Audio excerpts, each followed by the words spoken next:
እንደምንላችኋል ከኢትዮጵያ ቴሌቪዥን የቀኑን የ7 ሰዓት ዜና ይዘን ቀርበናል። ተመስገን በየነ ነኝ። የኢትዮጵያ ብሔሮች ብሔረሰቦችና ሕዝቦች ሀገራቸውን ዳር ድንበር አሳልፈው እንደማይሰጡ ጠቅላይ ሚኒስትር አብይ አህመድ ገለጹ። በዳውሮ ዞን በስቴዲየም ከተሰበሰቡ ነዋሪዎች ጋር በነበራቸው ቆይታ ኢትዮጵያውያን ወደ ማንም ግዛት 1 ሜትር እንኳ ተጉዘው የሌሎችን ግዛት የመድፈር ፍላጎት እንደሌላቸው የገለጹ ጠቅላይ ሚኒስትር አብይ በግዛታቸው ጉዳይ ግን ሽንፈትን የማይቀበሉ መሆናቸውን ተናግሯል። አሁን የሚነሱ ካፊያዎች ያረጥቡን እንጂ አያጥለቀልቁንም ብለዋል ጠቅላይ ሚኒስትሩ። ኢትዮጵያውያን ማንንም የመንካት ፍላጎት የላቸውም ያሉት ጠቅላይ ሚኒስትር አብይ በኢትዮጵያዊነት ላይ የሚመጣውን ግን አይቀበሉም ብለዋል። ጠቅላይ ሚኒስትሩ ዳውሮ በርካታ ብሔሮች ብሔረሰቦችና ሕዝቦች የሚኖርባትና በፍቅር የሚያምኑ ዜጎች መሆናቸውን ገልጸው የኢትዮጵያ ብልጽግና ከነዚህ ነዋሪዎች ጋር እንደሚረጋገጥም ተናግሯል። ጠቅላይ ሚኒስትሩ የአናብስትና የዝሆኖች የፏፏቴዎችና የግንቦች የደኖችና የዋሻዎች ምድር ወደ ሆነችው የምድር ገነት ወደምትባለው ወደ ዳውሮ በመምጣቴ ደስታዬ የላቀ ነው ማለታቸውን ሪፖርተራችን ኢዮ ሞገስ በዘገባው አስረድቷል።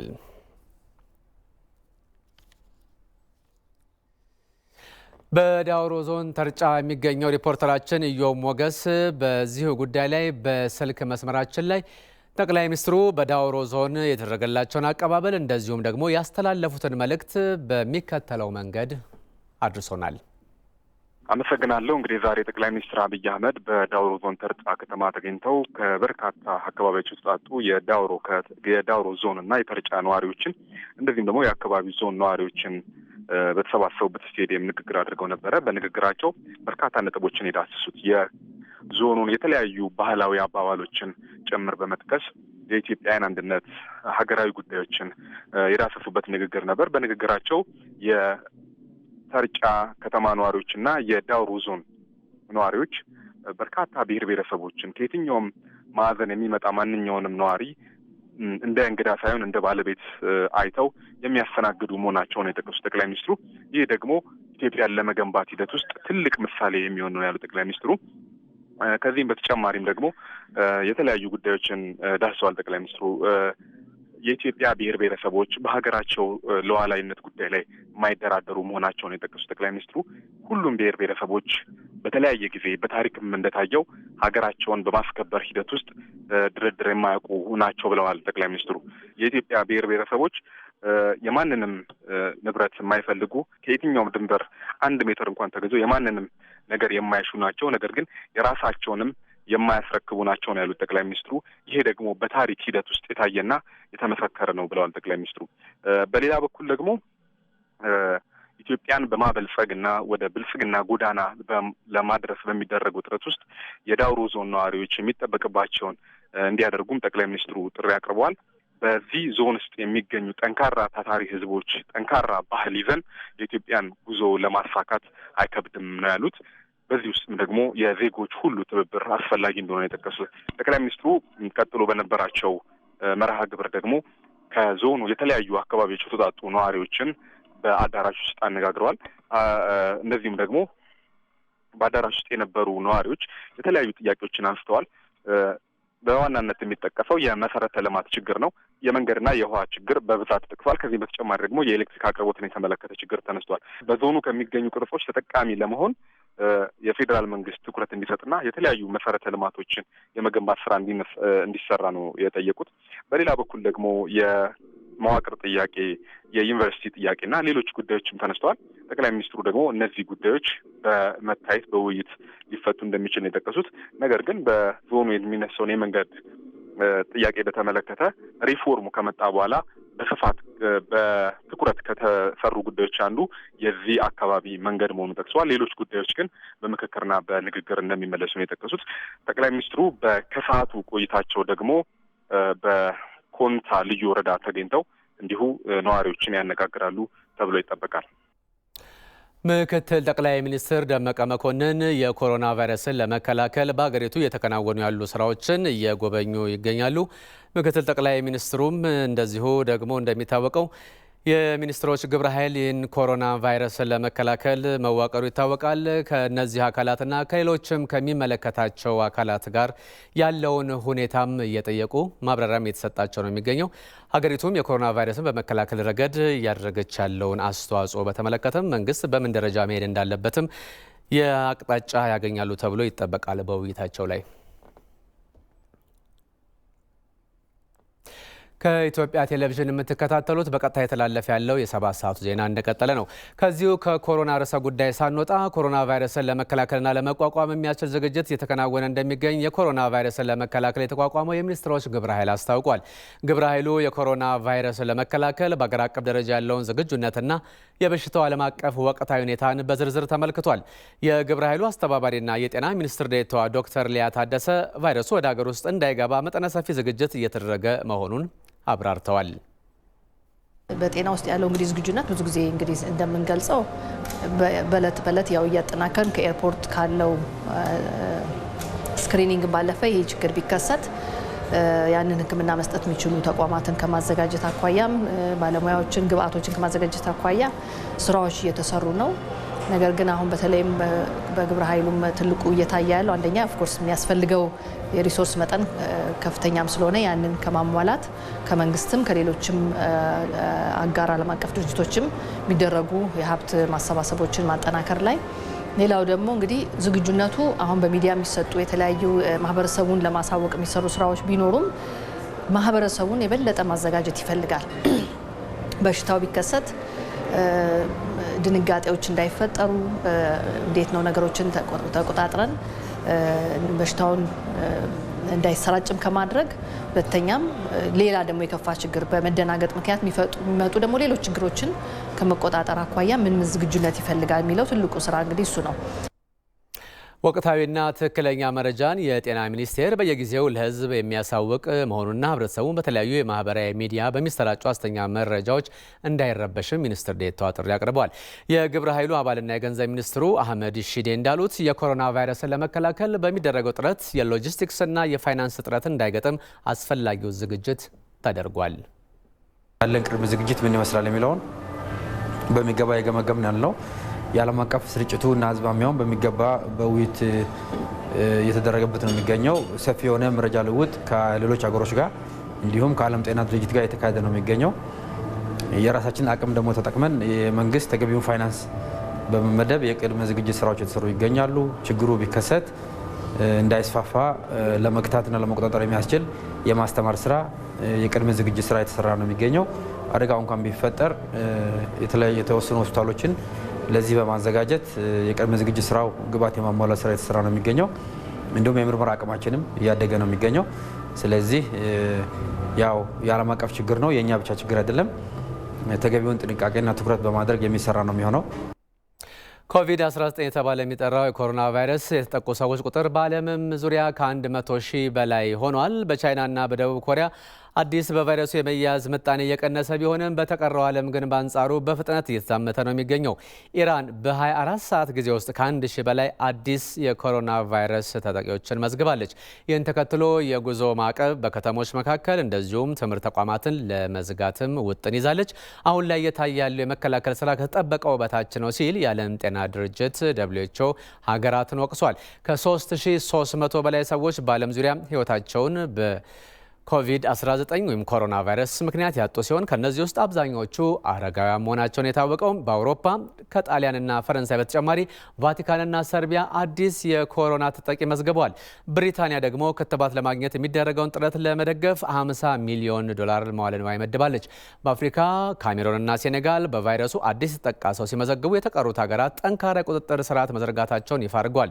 የኮሮና ቫይረስን ምክንያት አድርጎ ክፉኛ ጉዳት የደረሰበት የአየር ትራንስፖርቱ ዘርፍ ሲሆን አልጀዚራ እንደዘገበው ዘርፉ ከ$1 ቢሊዮን በላይ ኪሳራ ሊያጋጥመው ይችላል ነው የተባለው።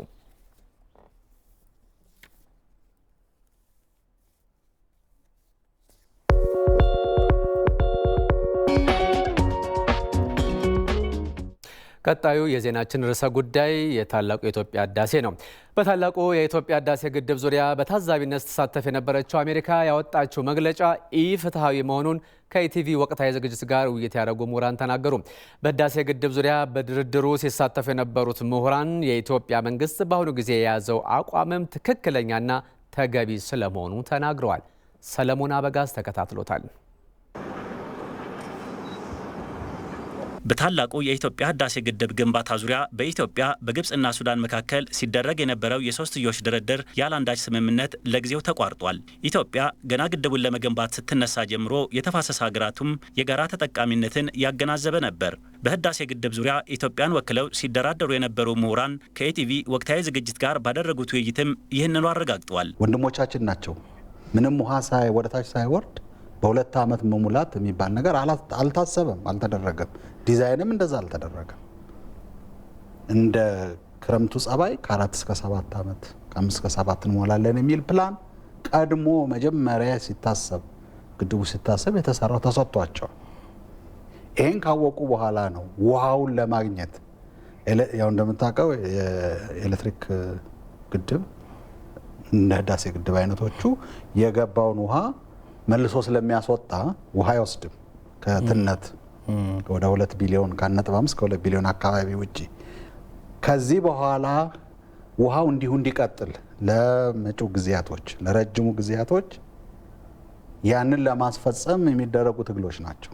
ሶስቱ ሀገራት የሚያደርጉትን ድርድር ለመታዘብ አሜሪካና የዓለም ባንክ ተሳታፊ እንደነበሩ ያወሱት ምሁራኑም በሂደቱ አሜሪካንም ሆነች የዓለም ባንክ እንዲሳተፉ ከግብጽ የቀረበ ጥያቄ እንጂም ኢትዮጵያ ቀድሞውንም ቢሆን በሶስት ሀገራት ብቻ ድርድሩ እንዲደረግ ፍላጎት ነበራት ብለዋል። ቀደም ብሎ የነበረን አቋም ሶስታችን ብቻ በውይይት በድርድር መፍታት እንችላለን እና ታዛቢም አደራዳሪም አይሻንም የሚል አቋም ነው በኢትዮጵያ መንግስትም በኤክስፐርቶችም በኩል የነበረው። ይሄ ሀሳብ የመጣው የግብፁ ፕሬዚዳንት 74ኛው የተባበሩት መንግስታት ስብሰባ ላይ ተገኝተው ሰፋ ያለ ንግግር አድርገዋል። የአሜሪካን መንግስት ባለስልጣኖችን ጋር ተመካክረው ይሄ መስመር የከፈቱት እነሱ ናቸው። በግብጽ በኩል የተከፈተ መስመር ነው እንጂ በእኛ በኩል እዛም እንሂድ ብለን አናቅም። እንዲህ ያለም ሀሳብ አቅርበን አናቅም። ምሁራኑ እንዳሉት በታዛቢነት ድርድሩ ላይ ስትሳተፍ የነበረችው አሜሪካ በመጨረሻ ግልጽ ጣልቃ ገብነቷን አሳይታለች፣ ፍትሐዊ ያልሆነም መግለጫን አውጥታለች ነው ያሉት። እኔም 4ቱ ስብሰባዎች ላይ ካርቱም፣ አዲስ አበባና ካይሮ የተደረጉት ላይ አብሬ ነበር። በዛን ሰዓት እኔ ምንም እንትን ሲያሳዩ አላየውም። ቁጭ ብለው ሲታዘቡ የራሳቸውን መረጃ ሲይዙ ነው እንጂ ጣልቃ ገብተው ያደረጉን ነገር የለም። እንግዲህ አሁን አሜሪካ ላይ መጨረሻ አካባቢ ያወጡትን ተፈራርሙ ብለው ያመጡትን ነገር ነው ያየነው። ይሄ ምንም ተቀባይነት የለውም ያለው አካሄድ፣ የጋራ መግለጫዎቹ፣ ከዛም ለድርድር የሚቀርቡት ሰነዶች በእኛ የቀረቡት ወይም በሀገሮቹ የቀረቡት ሳይሆን እነዚህ ታዛቢ ነን ከሚሉ አካሎች የሚወጡ ሰነዶች ላይ እንድንወያይ ሲደረግ ነው። እንግዲህ አቅጣጫው ወደ ጥሩ ሁኔታ የማይሄድ መሆኑን ግንዛቤ እየተወሰደ የመጣው የኢትዮጵያ መንግስት አቋምም ትክክለኛና ተገቢ መሆኑን ምሁራኑ ገልጸዋል። እርዳታም ይሁን ብድሩ ሊቀር ይችላል። ነገር ግን በአሁኑና በወደፊቱ ትውልድ ውሃ መጠቀም ላይ መደራደር ግን አይቻልም። መደራደር ስልህ ያንን የሚያሳጣ ድርድር ማካሄድ፣ ያንን መብት የሚያሳጣ ድርድር ማካሄድ አይቻልም። ምንም አይነት ተጽዕኖ ቢመጣ ማለት ነው። የአሁን ትውልድና የወደፊቱን ትውልድ የውሃ የመጠቀም መብት የሚያሳጣ ነገር ሊኖር አይችልም ነው። ይሄ በእውነት ትልቅ አቋም የተወሰደበት ጉዳይ ነው።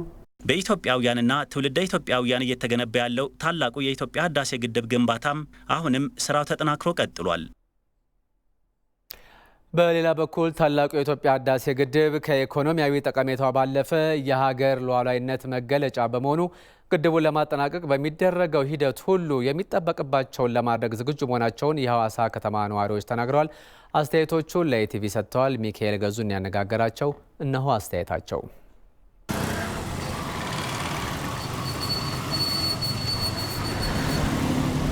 ኢትዮጵያ አንድ ሉዓላዊ ሀገር ናት።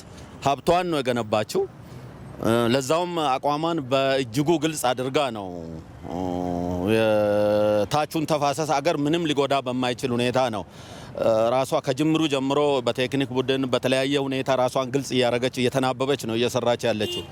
ይህ በሆነበት ሁኔታ ላይ ቀደም ሲል በኮሎኒ ጊዜ የነበረውን ውልና ስሜትን በመያዝ አሜሪካ የዛ አይነት ከታዛቢነት ተነስታ ውሳኔ ሰጪ መሆን መብቱም ችሎታውም የላትም በኢትዮጵያ ላይ።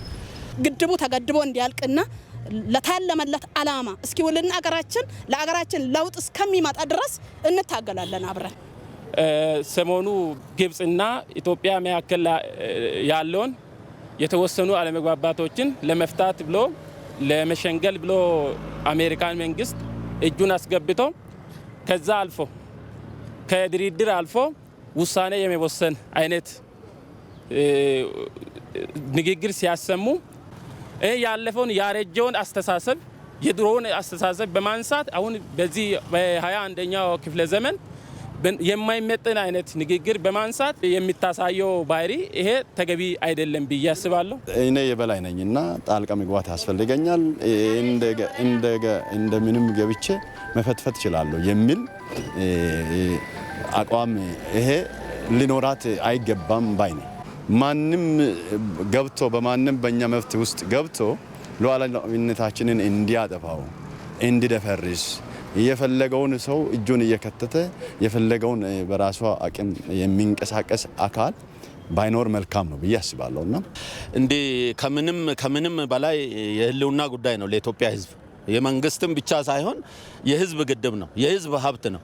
ስለዚህ ኢትዮጵያ ህዝብ እንደ አይኑ ብሌን እያየ ያለ ሀብት እንደመሆኑ መጠን በከፍተኛ ደረጃ የራሱን የሆነ የመጨረሻ አቋም የሚወስድበት ጭምር ነው። የኢትዮጵያ መንግስት በአሁን ሰዓት ላይ አሜሪካ የወሰደችውን የጣልቃ ገብነት እርምጃ ላይ የወሰደው አቋም በጣም ትክክለኛና የሚደገፍና ጥሩ አቋም ነው የሚል እምነት ነው ያለኝ። አባይ ግድብ በህይወት ኖረን እንጨርሳለን። ከጨረስን በኋላ ደግሞ የልጆቻችን ህይወት እንደኛ አይነት ህይወት እንዳይሆን የሚያደርግ ስለሆነ ያለንን ገንዘብ እያዋጣን አሻራችንን አሳርፈን አባይን ግድብ እናስጨርሳለን የሚል ነገር ይኖረኛል። በእጃችን ያለው ስራውን መስራት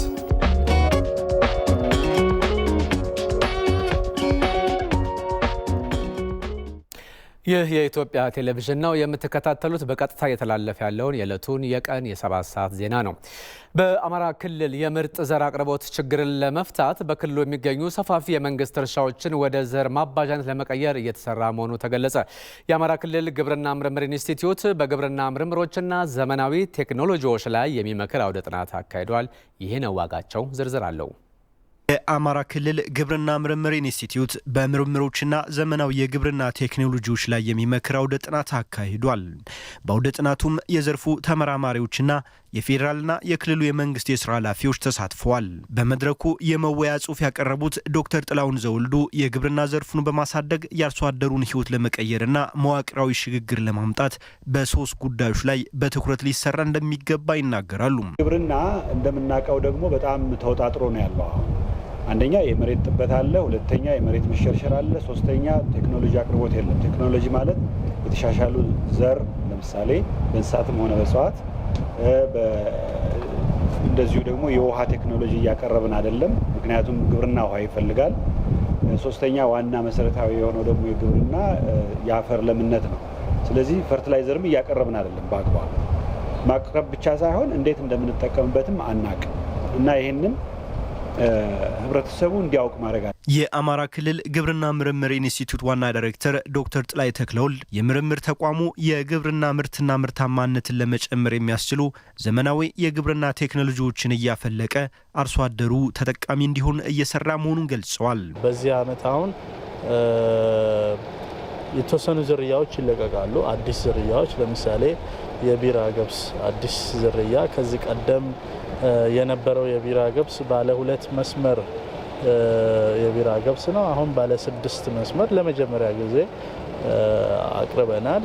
እሱ ይለቀቃል ብለን ተስፋ እናደርጋለን። ጥሩ ዝርያ ነው። የቢራ ጥራት መስፈርትን የሚያሟላ ዝርያ ነው። ለዝርያ አጽዳቂ ኮሚቴ ቀርቧል። የመጨረሻ ውሳኔ አልታወቀም፣ ነገር ግን ይለቀቃል የሚል ተስፋ አለ። በምርምር ተቋሙ የሚወጡ ዘመናዊ ቴክኖሎጂዎችን ወደ አርሶ አደሩ በስፋት ተደራሽ ከማድረግ አኳያ የሚታዩ ችግሮችን ለመቅረፍ ከግብርና ቢሮ ጋር በመሆን በትኩረት እየተሰራ መሆኑንም ተናግረዋል። ይህን ክፍተት ለመሙላት በእኛ በኩል ጥረት እያደረግን ነው። ከግብርና ቢሮ ጋር በመቀናጀት አብረን የምንሰራቸው በጣም ሰፊ የቅድመ ማስፋት ብለን የምንሰራቸው ስራዎች አሉ።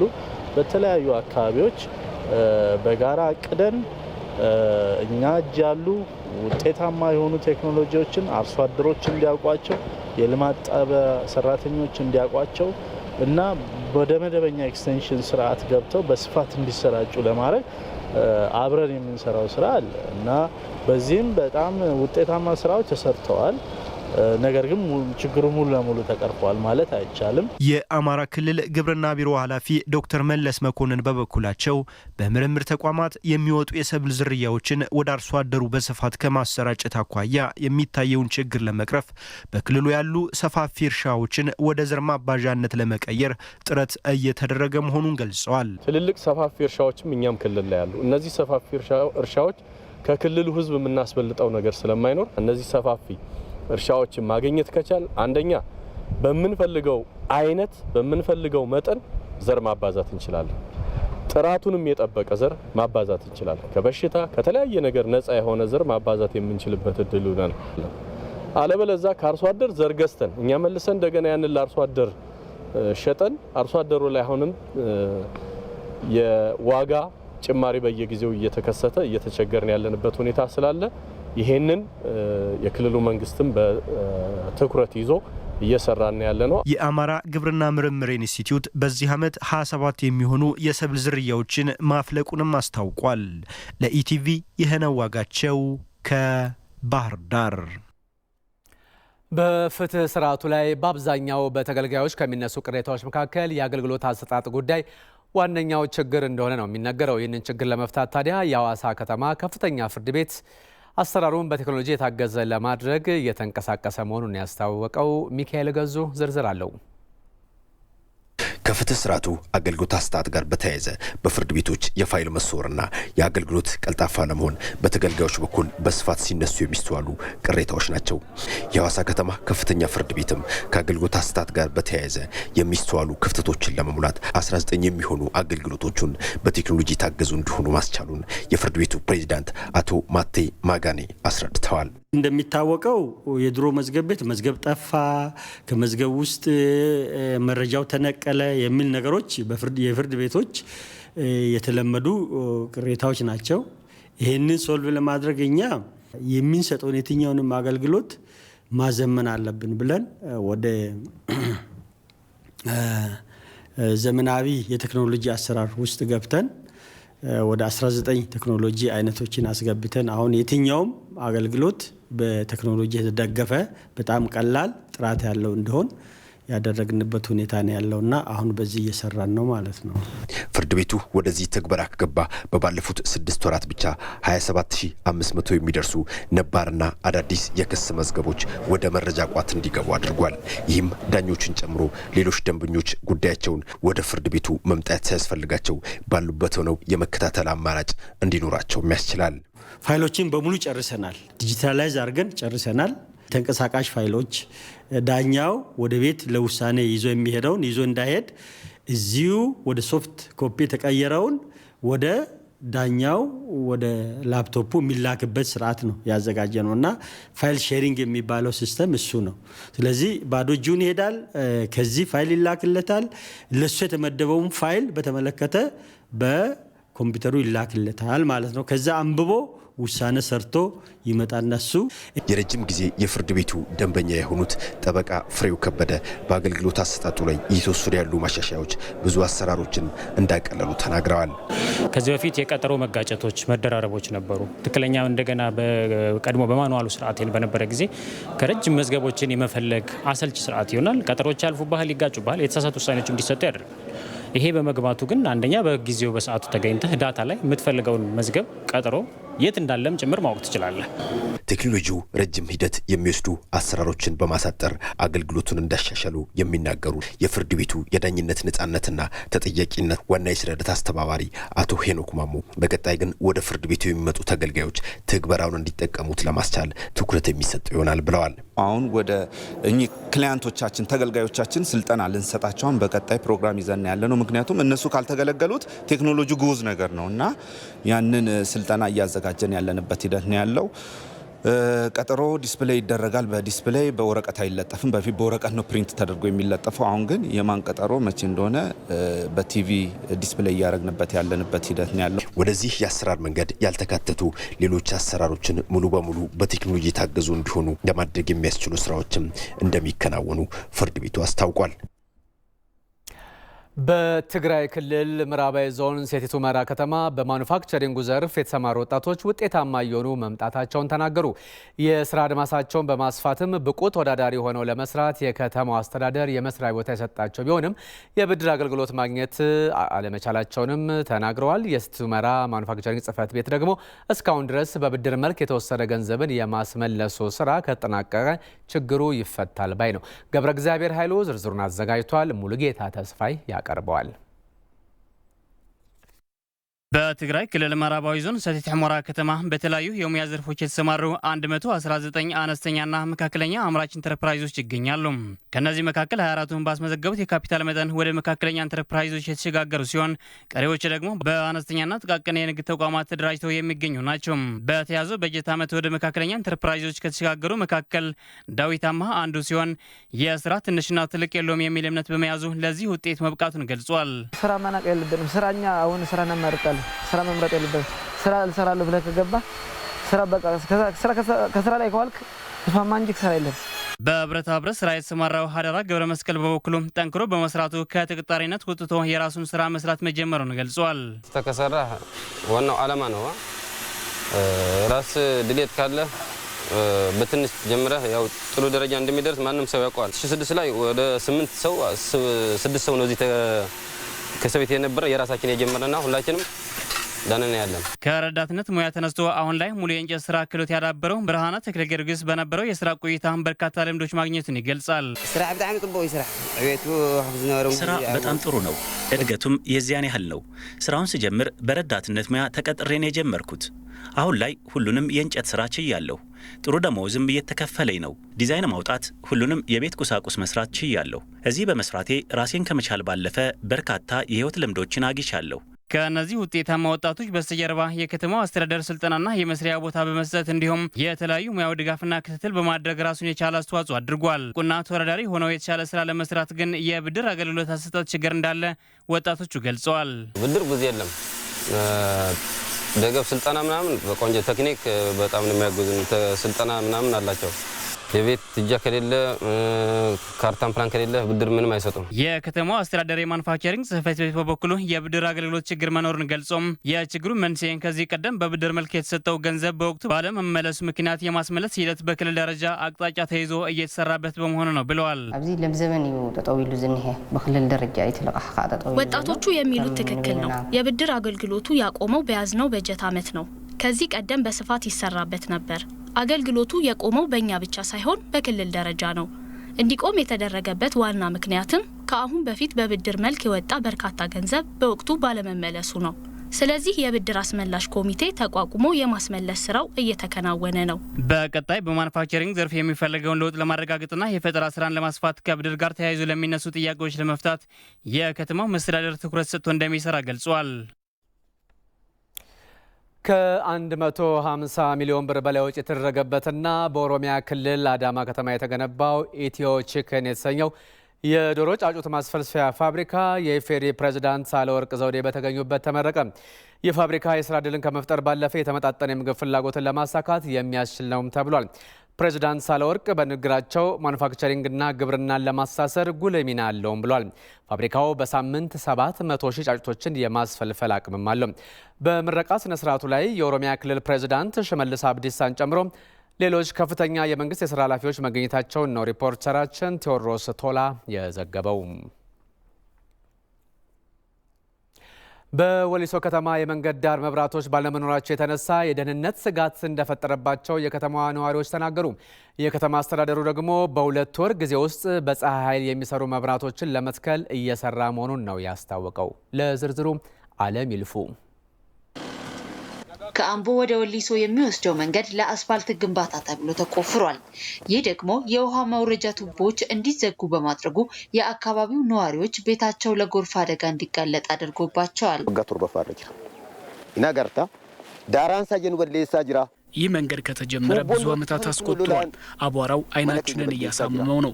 ቱቦውን ዘግተውት ክረምት በመጣ ቁጥር ጎርፍ ቤታችን ውስጥ እየገባ ነው። ለሚመለከተው ሁሉ ሄደን ቅሬታችንን አቅርበናል፣ ግን ምንም ምላሽ አልተሰጠንም። በዚህም ምክንያት ቤቴን ለቅቄ ከብቶች በሚያድሩበት በረት ውስጥ ነው እያደርኩ ያለሁት። ለራሴ አቅመ ደካማ ነኝ። የጡረታ ገንዘብ እንኳን የለኝም። እናም በጣም ተቸግረናል። በ1.2 ቢሊዮን ብር በጀት ከ7 ዓመት በፊት የተጀመረው የአምቦ ወሊሶ 63 ኪሎ ሜትር የአስፓልት መንገድ ግንባታ በአካባቢው ነዋሪዎች ላይ ተጽዕኖ ቢኖረውም መጓተቱ ደግሞ ችግሩን ይበልጥ አጉልቶታል።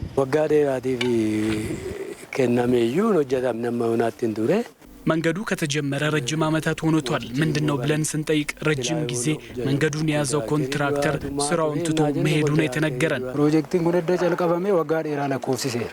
የፕሮጀክት ከተጀመረ ረጅም ዓመታትን አስቆጥሯል። ይህም ሆኖ ግን እንደዚህ ቆፍረው ከሚያበላሹብን መጀመሪያ የነበረው መንገድ ይሻለን ነበር። ምክንያቱም አሁን ከተቆፈረ በኋላ ክረምቱ ሲመጣ አብዛኛው የአካባቢ ቤቶች በጎርፍ ይጠቃሉ። ወልጋያ ደዳ ከሰት ዳንዲን ኩን ዋጋ ዲግደማ ኦል ሂኖጀተማ የዳም ለ20 ዓመታት ያክል በየስብሰባው ይህ መንገድ እንደሚሰራ ሲነገረን ይኖር ነው። ነገር ግን እንደዛ ይባል እንጂ እስካሁን ያየነው ነገር የለም። በክረምት መጥታችሁ ብታዩት መፈጠራችሁን እንኳ ያስጠላችኋል። መንገዱን ለመስራት ውል ገብቶ የነበረው ተቋራጭ ግንባታውን በማጓተት ረጅም ዓመታት ማስቆጠሩን ተከትሎ የኢትዮጵያ መንገዶች ባለስልጣን ውሉን ወደ መከላከያ ኮንስትራክሽን ስራ ተቋራጭ አዛውሯል። ውሉም ባለፈው ዓመት የተረከበው ተቋራጩ መንገዱን በ2 ዓመት ከመንፈቅ ጊዜ ውስጥ ለማጠናቀቅ እንደሚሰራ ገልጿል። ይህን ፕሮጀክት የወሰነው አምና ግንቦት ወር ላይ ነው። ከዛ በኋላ ያው በክረምት ጊዜ ነው ስራው የተወሰደው። እስካሁን የቅድመ ዝግጅት ስራዎች አሁን የሰርቬይንግ ስራ፣ የዲዛይን ስራ እነዚህ ናቸው የተሰሩት። ስለዚህ ከአሁን በኋላ ያለው ያው ስራውን የ2 ዓመት ተኩል አካባቢ ጊዜ ነው ያለው። በዚህ ጊዜ ውስጥ ለማጠናቀቅ እኛም ጥረት እያደረግን ያለው የሚያስፈልጉ ቅድመ ዝግጅቶችን እያደረግን ያለ ነው።